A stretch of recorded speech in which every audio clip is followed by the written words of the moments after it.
Salam jumpa sahabat Rema yang terkasih, semoga Anda semua dalam keadaan sehat dan penuh sukacita.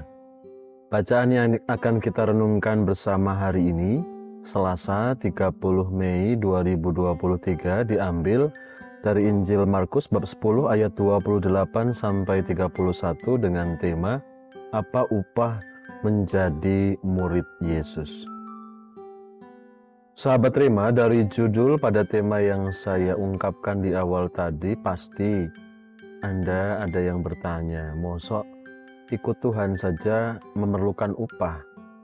Atau juga sebaliknya ada yang bertanya, lalu upahnya apa Romo kalau kita sungguh-sungguh mengikuti Tuhan? Dalam konteks judul atau tema renungan ini, saya tidak memaksudkan upah seperti halnya kalau kita bekerja, kita mendapatkan gaji. Tetapi upah yang saya maksudkan di sini adalah harga yang harus kita bayarkan kalau kita mengikuti Tuhan Yesus. Upah yang kita terima kalau kita sungguh-sungguh mengikuti Yesus sifatnya bukanlah upah duniawi, namun sifatnya upah ilahi. Artinya bahwa Yesus menjanjikan kerajaan surga bagi orang-orang yang mau mengorbankan hidupnya meski harus kehilangan sesuatu yang digenggamnya begitu erat. Pertanyaannya, apa yang seringkali dalam hidup kita genggam erat? Mungkin atau bisa jadi jabatan, harta benda duniawi, relasi, kecintaan akan sesuatu, dan lain sebagainya. Telah kita baca dalam bacaan Injil Markus pada perikop bacaan hari ini, bahwa Yesus mengatakan kepada Petrus demikian, setiap orang yang harus kehilangan sesuatu karena mengikut aku, akan menerima balasan berkali lipat ganda sebagai ganti dari semua kehilangan yang diderita. Justru hal itulah yang dipertanyakan oleh Petrus kepada Yesus.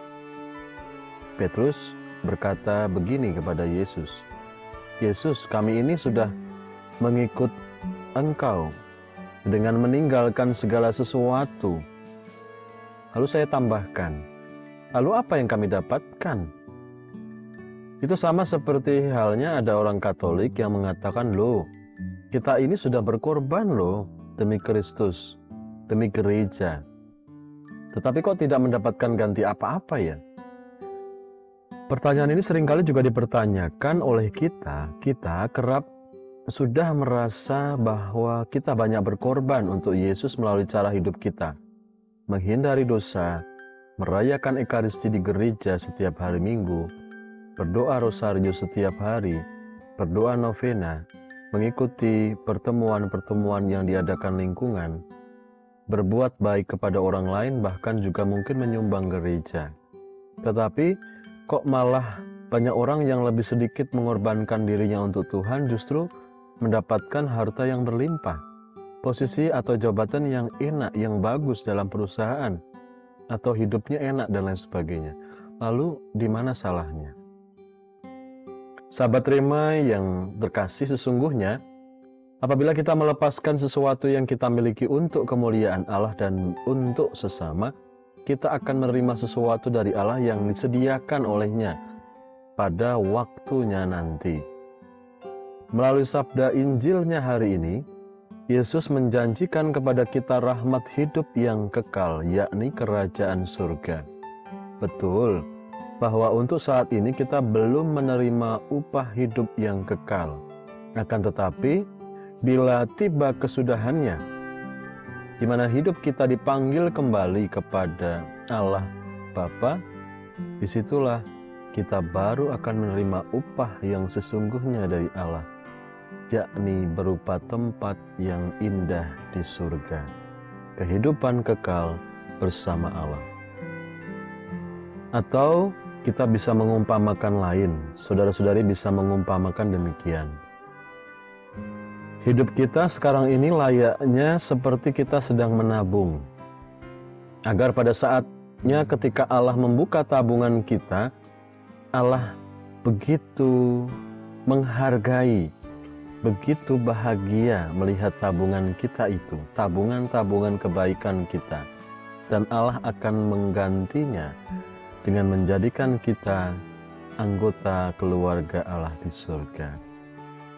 Oleh karena itu, mari kita menabung kebaikan dan mari kita belajar berkurban supaya kita beroleh rahmat surgawi. Semoga Allah memberkati keluarga-keluarga kita dalam nama Bapa dan Putra dan Roh Kudus. Amin. Keluarga Kudus Nazaret, doakanlah kami.